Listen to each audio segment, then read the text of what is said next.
వెళ్ళినప్పుడు చిన్న పిల్లలు అంత 6-7 ఆ పిల్లలు వాళ్ళ నుంచి బుద్ధిగా కూర్చున్నారు. వాళ్ళకు వడ్డించే వాళ్ళు వాళ్ళకంటే కొంచెం పెద్ద పిల్లలు. వాళ్ళ లేచిపోయారు, ఆ బంతి లేచిపోయారు. ఇట్లా తడవలుగా అంటే 11:30కి బిగిన్ అయితే మళ్ళా క్లాస్ వచ్చేసరికి కాబట్టి లంచ్ కి గంటన్నర టైం. ఒక సెక్షన్ ఆఫ్ పీపుల్ వస్తుంటే మేము ఎదురుగా ఉన్నాం.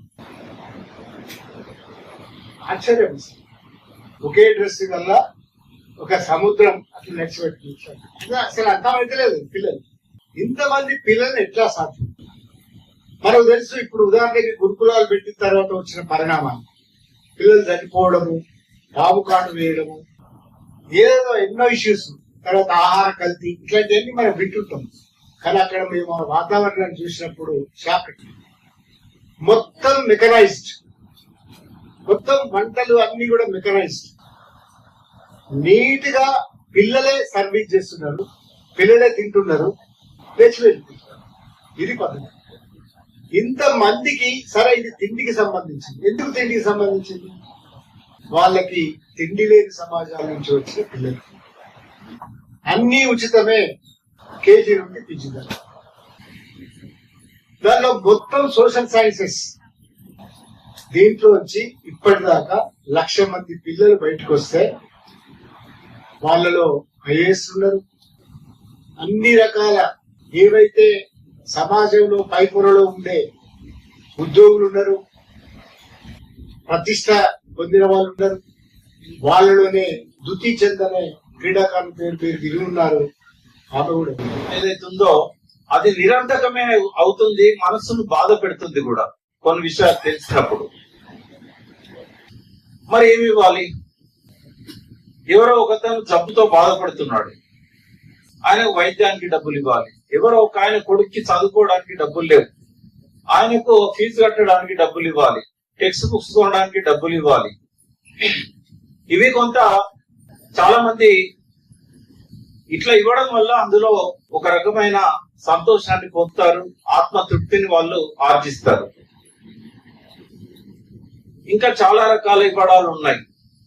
ఎమోషనల్ గివింగ్ అంటాం మనం. ఏదైనా ఒక ఇష్యూ రాగానే వెంటనే స్పందించే గుణంతో ఎమోషనల్ గా డొనేట్ చేస్తుంటారు. నా దృష్టిలో అయితే కొన్ని సందర్భాల్లో నేను వేదికల మీద చెప్పేది, మన గ్రంథాలు ఏవైతే ఉన్నాయో, బైబిల్ కావచ్చు, ఖురాన్ కావచ్చు, గీత కావచ్చు, 1000 సంవత్సరాల క్రితమే ఇవ్వడం గురించి చెప్పాయి. ఆదివాసీలకు ఒక గొంతుగా ఉండేవారు. ఎంతో మంది నక్సలైట్ ఉద్యమంలో ఉన్న గొప్ప నాయకులంతా కూడా వాళ్ళ నిత్యం కాపాడుకుంటూ ఉండేవారు. కానీ ఇవాళ అడవి అనాథైంది, ఆదివాసీలు అనాథలుగా మారిపోయిళ్ళు. సరే, ఆదివాసీలు అందరితో కలిసి ఎన్ని త్యాగాలు చేశారో గాని వాళ్ళ జీవితాల్లో మాత్రం మళ్ళీ ఒక చీకటి యుగం అనేది మళ్ళీ మొదలవుతున్నది.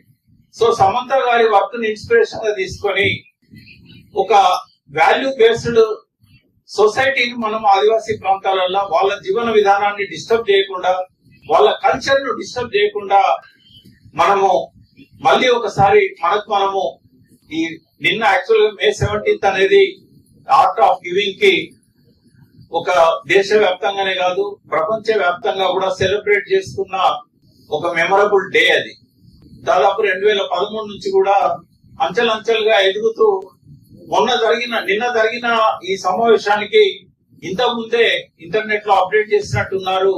50,000 కార్యక్రమాలు జరిగాయి. నిన్న May 17th రోజు 50,000 కార్యక్రమాలు జరిగాయి. దాదాపు 190 దేశాలలో జరిగాయి. ఐక్యరాజ్య సమితిలో సభ్యత్వం ఉన్న దేశాలు 193 అయితే 190 దేశాల్లో జరిగినాయి. ఒక వ్యక్తి తన జీవిత కాలంలో తను సృష్టించే దేశాలు పోవడాన్ని నాకు తెలిసి ఏ ప్రపంచ నాయకుడు గాని, ఏ నోబెల్ లారెట్ గాని ఇప్పటి వరకు చూసి ఉండడు, అది ఎవరికి సాధ్యం కాలేదు. కానీ తన జీవిత కాలంలో తను పెట్టిన మొక్క పుష్పించడాన్ని, ఫలాలను ఇవ్వడాన్ని, శాఖోపశాఖలుగా విస్తరించడాన్ని ఇవాళ సమంత చూడగలిగాడు. మనం ఆయనకి ఇచ్చే కాంట్రిబ్యూషన్ ఏంటంటే ఆయనను ఒక నోబెల్ ప్రైజ్ కు నామినేట్ చేయడానికి భారత ప్రభుత్వానికి ఒరిస్సా ప్రభుత్వం రికమెండ్ చేయాలనేది. ఎందుకంటే ఒక నోబెల్ లారెట్ అయితే ప్రపంచం అంతా కూడా ఆయన గురించి చదువుతుంది.